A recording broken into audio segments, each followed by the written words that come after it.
रूपी सेवेकरता निवडलेला अभंग जगद्गुरु जगद्वंदनीय संत सम्राट महान भगवत भक्त वैराग्य मूर्ती जगमान्य श्री संत तुकोबरा यांचा 3 चरणाचा अत्यंत उत्तम गोड चिंतनीय अभंग असून या अभंगातून तुकोबराय भगवत भजन करण्याचा उपदेश देतात। विठ्ठल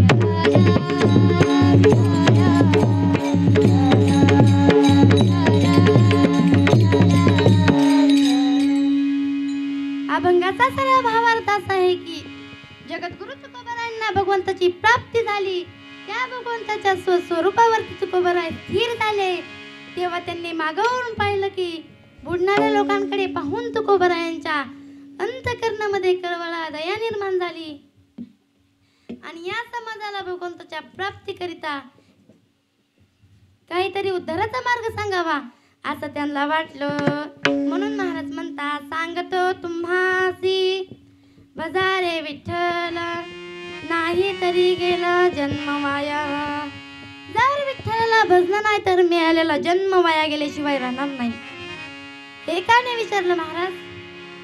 आम्ही प्रपंच करतो, प्रपंचात पडलो, मग या प्रपंचाचं काय करायचं?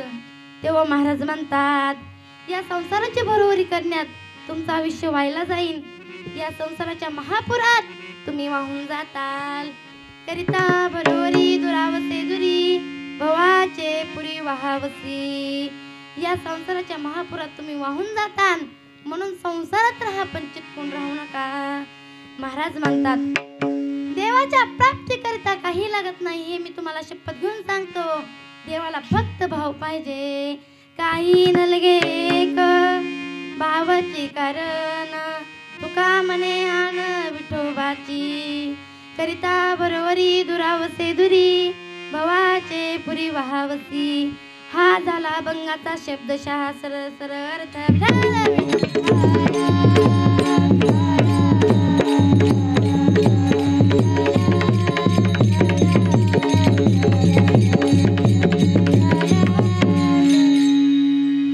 सांगतो तुम्हासी भजारे विठ्ठला नाही तरी गेला जन्म वाया। या अभंगामध्ये संसार आणि परमार्थ दोन्हीचा उल्लेख आलेला आहे। संसारातून मिळणाऱ्या गोष्टी तुकोबरायावरून सांगतात। संसाराची बरोबरी करण्यात आयुष्य कसं निघून जातं हे माणसाच्या लक्षात जाणारा कोट्यावधी समाज संतांना डोळ्याने दिसत आहे।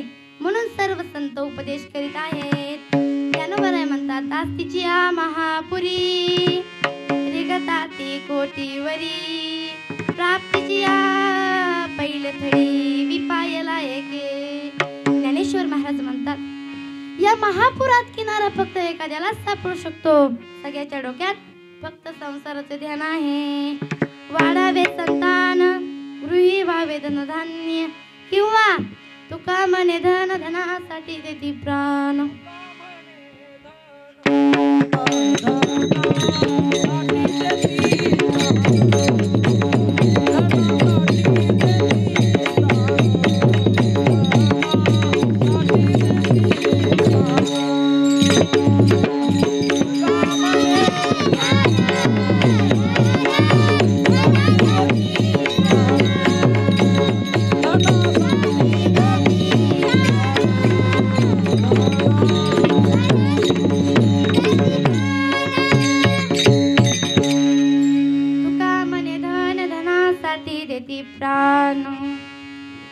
धनाच्या लोभापायी माणसं देवाला विसरून गेलेली पाहायला मिळत आहे।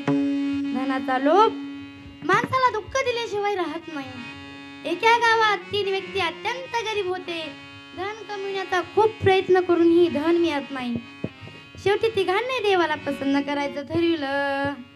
हिमालयामध्ये जाऊन कुबेराची कठोर तपस्या केली। कुबेर प्रसन्न झाले। साधू वेदारी कुबेर विचारतात, परमपूर्वी भक्ता तुझी काय अपेक्षा आहे? तेव्हा त्यांनी उत्तर दिलं, आम्ही धनाकरिता तपश्चर्या केली आहे। साधू म्हटले, ठीक आहे। साधू म्हटले, धनाकरिता अत्यंत सोपा उपाय सांगतो। येथून जवळच गंगोत्री आहे, ते जा व घागरीमध्ये गंगाजल भरून आणा व समोरच्या वाहणाऱ्या झऱ्यामध्ये आणून टाका। थोडा जरी गंगाजल त्या झऱ्यामध्ये पडला तरी ते जरा सोडण्याचा होईल। हे ऐकताच तिन्ही व्यक्ती प्रसन्न झाले व त्या गंगोत्रीच्या दिशेने गंगाजल आणण्यासाठी धावत सुटले. आता गंगाजल घागरीमध्ये भरून ते झऱ्याच्या दिशेने चालू लागले. चालत असताना दोन व्यक्तीच्या मनात एक लोभिष्ट विचार सुरू झाला. आपण जर प्रथम गंगाजल त्या झऱ्यामध्ये टाकलं तर सोन्याचा झरा आपल्या ताब्यात येईल असा विचार करीत ते चालू लागले. पण त्यातील तिसरा व्यक्ती अतिशय उदार व गरीब स्वभावाचा होता. त्याच्या मनामध्ये कसली सुद्धा शंका नव्हती. कुबेरजी त्या तिघांची पण परीक्षा घेण्याची ठरवतात. तिघांना पण एक व्याकुळ झालेली तहानलेली व्यक्ती दिसते. दोघे जण लोभाने पचडलेले त्या व्यक्तीला पाहून पुढे चालत राहतात. तिसरा जो पाठी मागे चौकात चालणार असतो ना महाराज, त्याला त्या व्यक्तीची दया येते व तो त्या व्यक्तीला पाणी पाजतो व पुढे चालत राहतो. चालत असताना एक स्त्री आपल्या मांडीवर बाळ घेऊन रडत बसलेली दिसते. तो त्या स्त्रीला विचारतो काय झालंय, तेव्हा ती उत्तर देते मुलाचे प्राण पाण्या वाचून चालले आहेत. मग तो घड्यातलं पाणी काढतो, त्या मुलाला पाजतो व पुढे चालत राहतो. चालत असताना एक कुत्रा पाण्या वाचून तडफडताना दिसतो. आता जर कुत्र्याला पाणी पाजलं नाही तर कुत्र्याचे प्राण जातील, म्हणून तो घड्यातून पाणी काढतो व त्या कुत्र्याला पाजतो. आता रिकामा घडा घेऊन ते झऱ्याच्या दिशेने चालू लागला. चालत असताना त्याच्या मनामध्ये एक विचार आला. आपल्या मित्र झऱ्यापर्यंत जाऊन सोन्याचा झरा ताब्यात करून घेतला असेल असा विचार करीत ते चालू लागला. चालत चालत तो सुद्धा झऱ्यापर्यंत पोहोचला. पाहत होता काय झरा होता तसाच वाहत होता आणि आपले मित्र त्याला कुठे दिसेना, म्हणून तो हिमालयाच्या जंगलात आसपास पाहू लागला. तेवढ्यात वरदान दिलेले साधू महात्मे प्रगट झाले व म्हणाले बेटा मीच आहे तो कुबीर, तुमची परीक्षा घेण्यासाठी वयोवृद्ध पुरुष स्त्री बालक व कुत्रा मीच झालो होतो. तुमची परीक्षा घेण्यासाठी हे रूप मला धारण करावं लागले. तुझे दोन्ही मित्र धनाच्या लोभापायी अतिशय वेगात धावत आले. दम लागल्यामुळे अर्ध्या रस्त्यात मृत्यू होऊन पडले. तू तुझा घडा माझ्या जवळ दे. कुबेरजी ते घडा घेतात. त्या घड्यामध्ये शिल्लक राहिलेले दोनच थेंब महाराज त्या झऱ्यामध्ये टाकतात. जरा सोन्याचा होतो. साधू त्या व्यक्तीला म्हणतात तुला हवं एवढं तू सोनं घेऊ शकतोस. तू या सोन्याचा खरा अधिकारी आहेस. तुझ्या निस्वार्थी बुद्धीमुळे हे तुला मिळालं आहे. तुझ्या दोन्ही मित्रांना सोनं तर मिळालंच नाही, पण लोभाने त्यांचे प्राण घेतले आहेत. म्हणून काम क्रोध अधिक विकार माणसाला देवापासून दूर घेऊन जातात.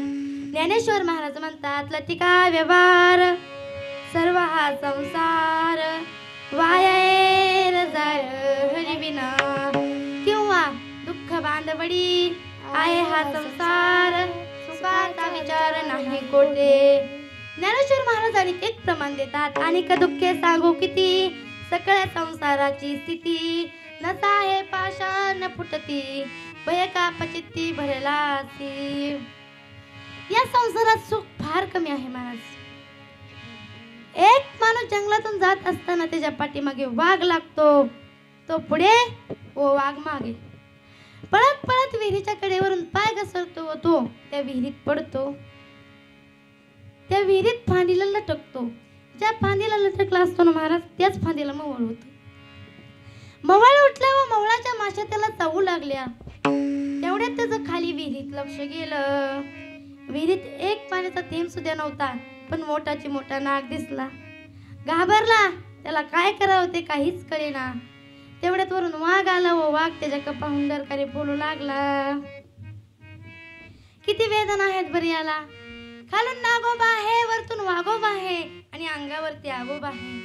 खालून नागोबा वरून वाघया आणि मवळाच्या माश्या त्याला चावू लागल्या म्हणून आग आहे. तेवढ्यात मवळाचा कांदा, त्या कांद्यातून एक मधाचा थेंब त्याच्या नाकाच्या शेंड्यावरती पडला. तो थेंब त्याच्या ओठावरती आला. त्याने ते जिभेने चाटला. त्याला इतका आनंद झाला महाराज, इतका आनंद झाला. तो म्हणू लागला वा किती गोड आहे. तुम्ही मला सांगा या थेंबाला गोड म्हणण्यात काय अर्थ आहे का? तर नाही. पूर्ण जेवण त्याचं संपलेलं आहे तरी एवढ्या सुखात तो समाधान मानतोय. खाली दुःख बांधवडी आहे हा संसार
विचार नाही कोटे. या संसारात एवढ्या सुखात आपण समाधान मानतोय. सुख पाहता जवा पाळे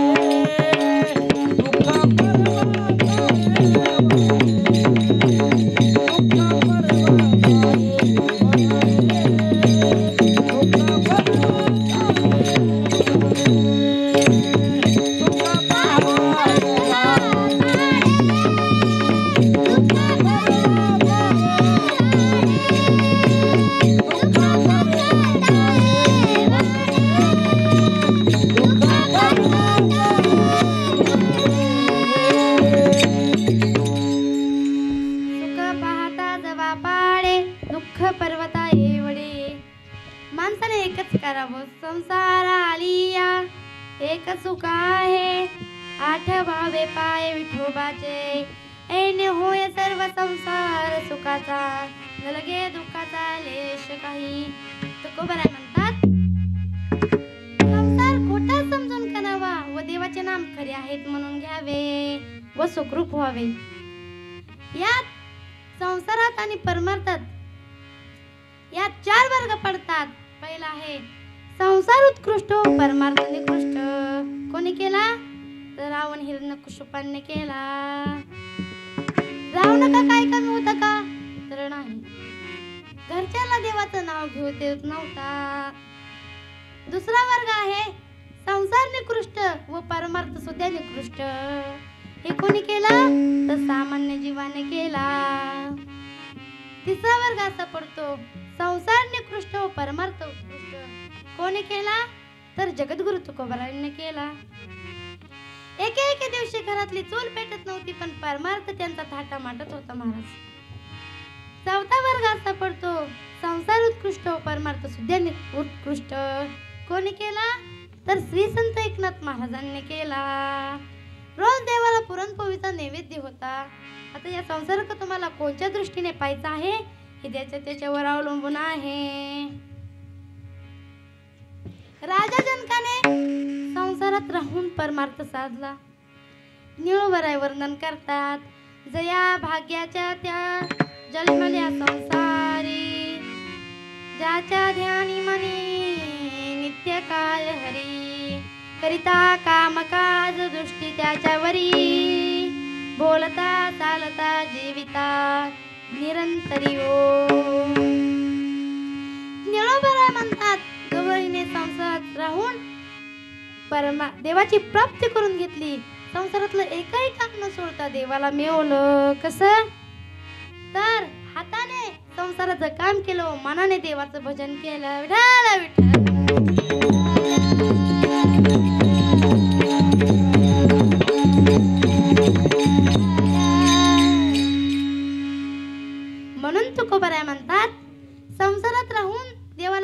करायची संधी तुम्ही सोडू नका. हे अभंगाचं प्रथम चरण. सांगतो तुम्हासी भजारे विठ्ठला, सांगतो तुम्हासी भजारे विठ्ठला, सांगतो तुम्हासी भजारे विठ्ठला, सांगतो तुम्हासी भजारे विठ्ठला, सांगतो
संतांजवळ आले आहेत.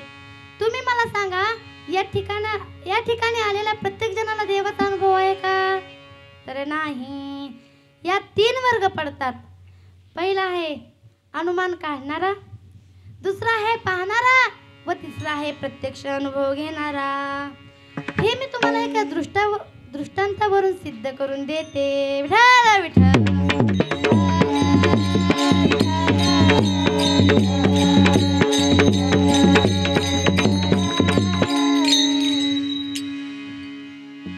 एका गावातले 3 मित्र प्रवास करीत होते.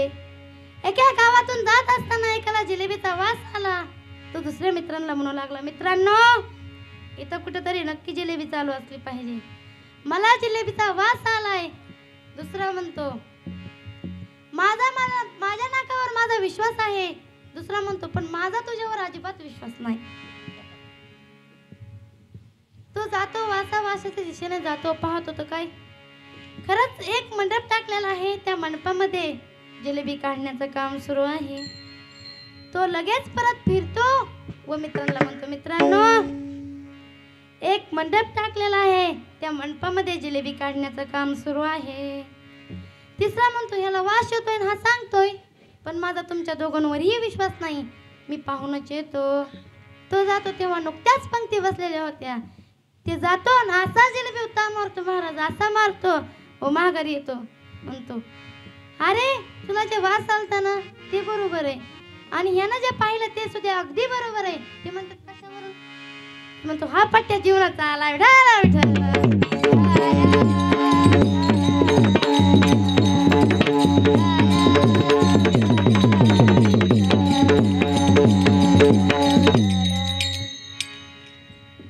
सिद्धांत असा आहे की पहिल्याने अंदाज काढला त्याला अनुमान प्रमाण असे म्हणतात. दुसऱ्याने पाहिलं त्याला परोक्ष ज्ञान असे म्हणतात. व तिसऱ्याने प्रत्यक्ष अनुभव घेतला त्याला अपरोक्ष ज्ञान असे म्हणतात. झाला विठ्ठल.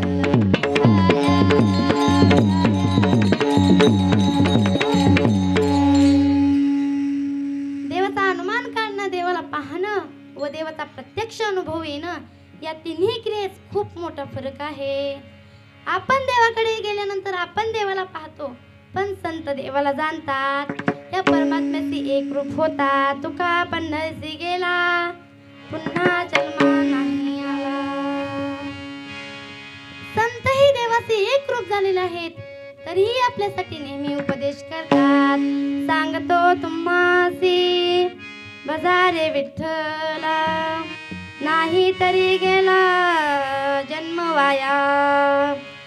कोणी म्हणेल तुमच्या देवाला काय लागतं, तर त्याला तुमचं धन दौलत बंगला गाडी त्याला काहीच लागत नाही. त्याला लागतं फक्त प्रेम आणि भाव. पत्रं पुष्पं फलं तोये यो मे भक्त्या प्रयच्छति, तदहं भक्तुपहृत भस्नामि प्रेतात्मनः. माझ्या देवाला तुमची धन दौलत काही लागत नाही. भावयुक्त अंतकरणाने एक तुळशीचं पान जरी वाहिलं ना, तरी माझा देव प्रसन्न होतो. एकदा नारदची स्वारी द्वारकेमध्ये आली, तेव्हा सत्यभामेची भेट झाली. सत्यभामाने नारदजींना विचारलं, नारदजी, जी वस्तू आवडती ती प्रत्येक जन्मामध्ये मिळावी याकरिता काय करावं लागतं? तेव्हा नारदजी म्हणतात, त्या वस्तूला दान करावं लागतं. सत्यभामा मला म्हणती, मला माझा पती श्रीकृष्ण प्रत्येक जन्मामध्ये हवा, हीच माझी इच्छा आहे. मग नारदजी म्हणतात, तुम्हाला देवाला दान करून टाकावं लागेल. सत्यभामा म्हणते, मी दान करायला तयार आहे, पण घेईल कोण? तेव्हा नारदजी म्हणतात, मी घ्यायला तयार आहे. सत्यभामा लगेच संकल्प सोडते व देवाला दान करून टाकते. नारदजी भगवान श्रीकृष्णाला हाताला घेऊन चालले. तुम्ही मला सांगा, देवाला काय एकटीच सत्यभामा बायको होती का? तर नाही, 16,108 बायका. सगळ्यांनी गोंधळ सुरू केला महाराज. सर्वजण सत्यभामावर तुटून पडल्या. सर्व गोंधळ झाला. सत्यभामाला काय करावं ते काहीच कळेना. सत्यभामा परत नारदजी जवळ येते व नारदजीला विचारते, नारदजी, जी वस्तू दान केली होती ती परत घेण्यासाठी काय करावं लागतं? तेव्हा नारदजी म्हणतात, त्या वस्तूच्या वजना इतकं सुवर्ण दान करावं लागतं. आनंद वाटतो महाराज सत्यभामाला. सत्यभामा सर्वांना म्हणते, शांत बसा, मी देवाला दान केले ना, मीच परत घेईल. देवाची सुवर्ण तुला करायची ठरली. एक मोठा तराजू आणून एका तराजूमध्ये देवाला बसवलं, दुसऱ्या तराजूमध्ये सत्यभामा सोनं आणून टाकू लागल्या. सर्व सोनं आणून टाकलं, तरीही तराजू काय जागचं हललं नाही. सत्यभामाचा चेहरा पडला महाराज. सत्यभामाचा चेहरा पडला. सत्यभामा सर्व देवाच्या बायकांना विनंती करते, तुमचं सुद्धा सोनं इथं आणून टाका. तेव्हा सर्वांना वाटतं, सोन्यासारखा पती चालला आणि घरात सोनं ठेवून काय करायचंय, म्हणून सर्वजण जातात व आपापलं सोनं आणून त्या तराजूमध्ये टाकतात. तरी तराजू काही जागचं हललं नाही. 16,107 बायकाचं सोनं टाकूनही देवाची जोला झाली नाही. मग सर्वजण मिळून रुक्मिणी आईसाहेबाकडे गेल्या. रुक्मिणी आईसाहेबाला झालेला सर्व प्रकार सांगितला. रुक्मिणी आईसाहेब तुळशीला पाणी घालतात, प्रदक्षिणा करून पाया पडतात व खाली पडलेलं तुळशीचं पान एका ताटामध्ये ठेवतात व जिथं देवाची सुवर्ण तुला चालू आहे ना, तिथे येतात. हे पान तुळशीचं तोडलेलं नव्हतं बरं का, खाली पडलेलं होतं. अशी काय ताकद आहे होत्या पानात? तर नामदेव महाराज म्हणतात, तुळशीच्या झाडाचं तर सोडाच, पण खाली पडलेल्या पानात पण किती सामर्थ्य आहे. तुळशी दळ भूमीवरी पडिले, ते जरी मस्तकी वंदिले, कोटी तीर्थ स्नान केले, एवढे फळ नामा म्हणे. खाली पडलेलं पान उचलून जर कपाळाला लावलं ना महाराज, तर कोटी तीर्थ स्नान केलेलं पुण्य मिळतंय. मग पवित्र अशी तुळशीची गळ्यात माळ धारण केली तर किती पुण्य मिळालं तर सांगता येत नाही. एवढा विठ्ठल.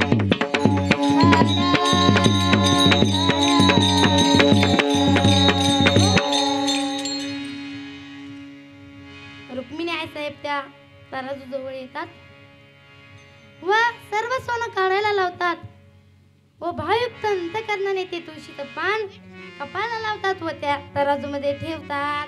काय झालं तर माधव झाला बरोबरी, माधव झाला बरोबरी. देवाची तुला झाली, देव परत सर्वांना मिळाले. देवाने रुक्मिणी आई साहेबाचं काय पाहिला तर भाव पाहिला.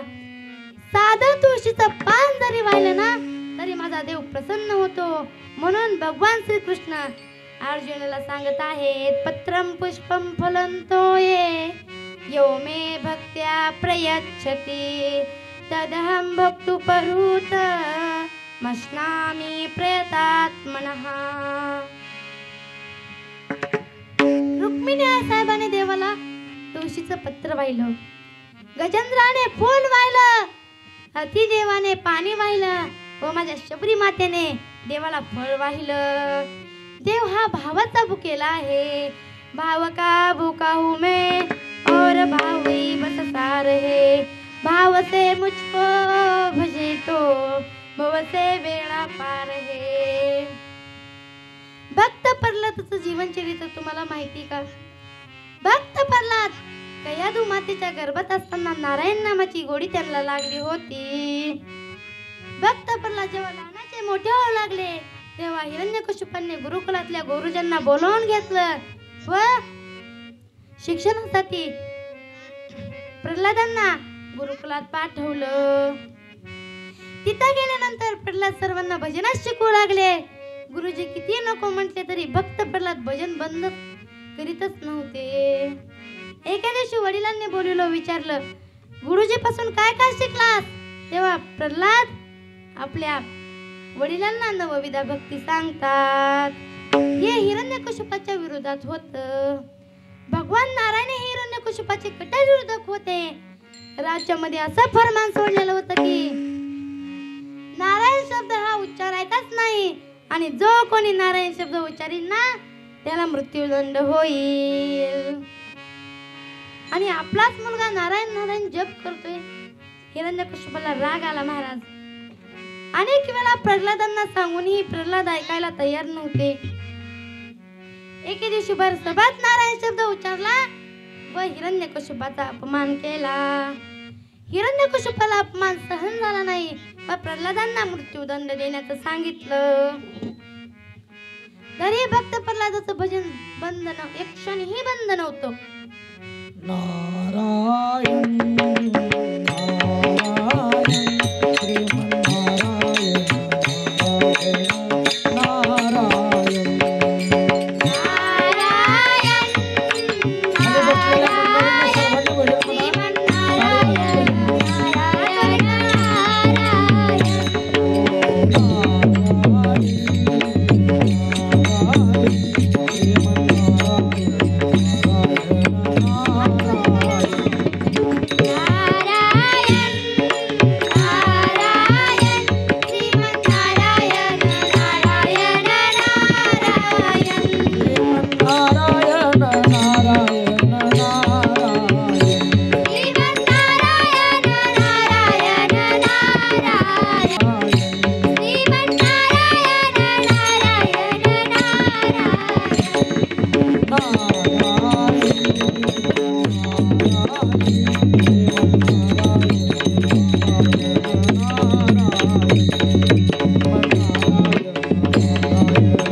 नारायण.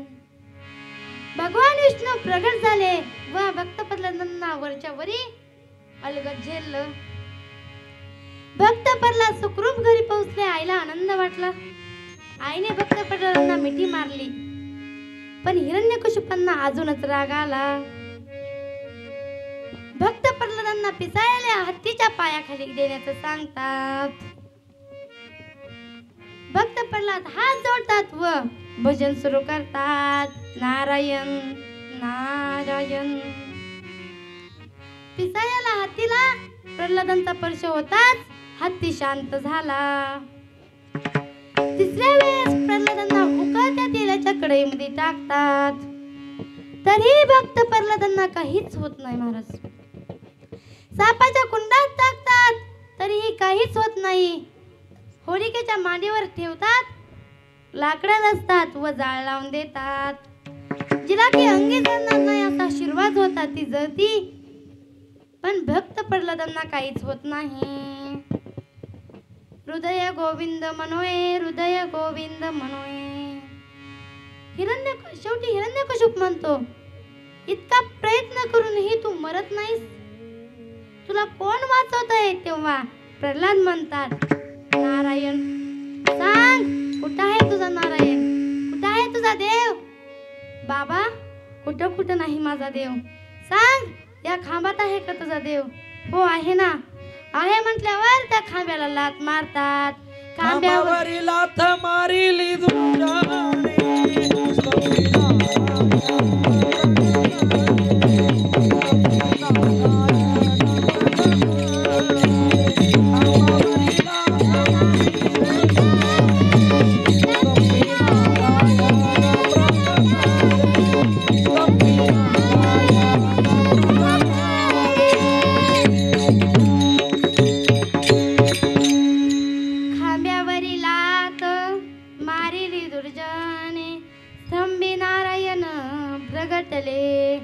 खांब्यावर लात मारतात नरसिंह भगवान प्रगट झाले व हिरण्यकशिपाचा उद्धार केला.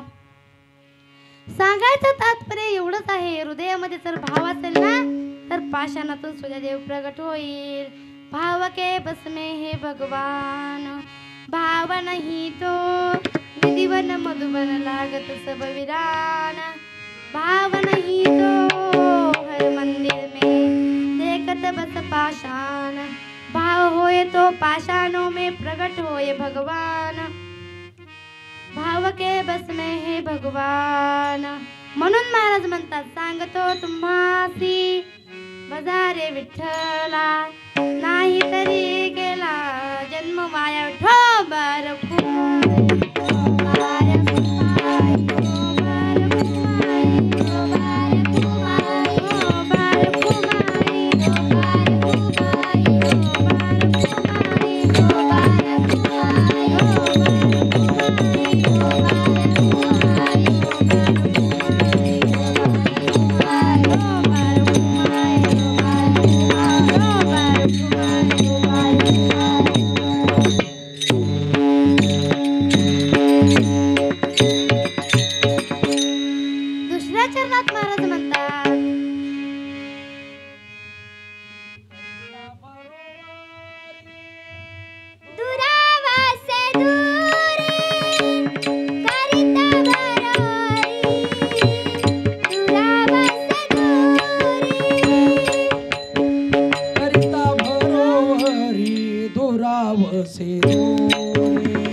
जावसे दुरी भवाचे पुरी वहावसे. या संसाराच्या भवपूर्णात तुम्ही वाहून जाताल. या भवसागरात तुमचा विषय व्हायला जाईल. म्हणून मी तुम्हाला शपथ घेऊन सांगते, देवाला फक्त प्रेम दे. हे अभंगाचं शेवटचं चरण. तुका म्हणे काही काही नगे का भाव ठिकाणा.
काही नलगे का भावाची कारण. काही नलगे का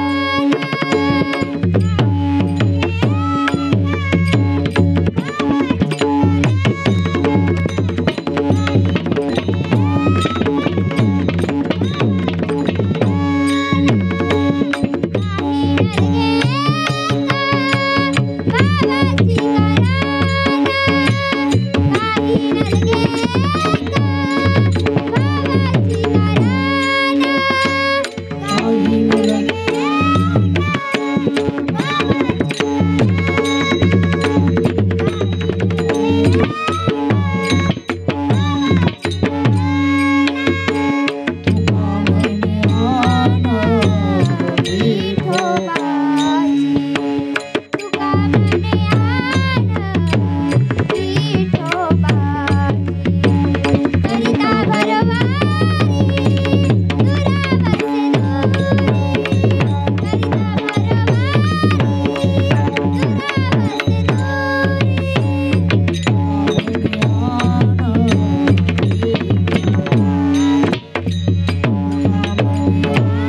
भजे हे विठ्ठल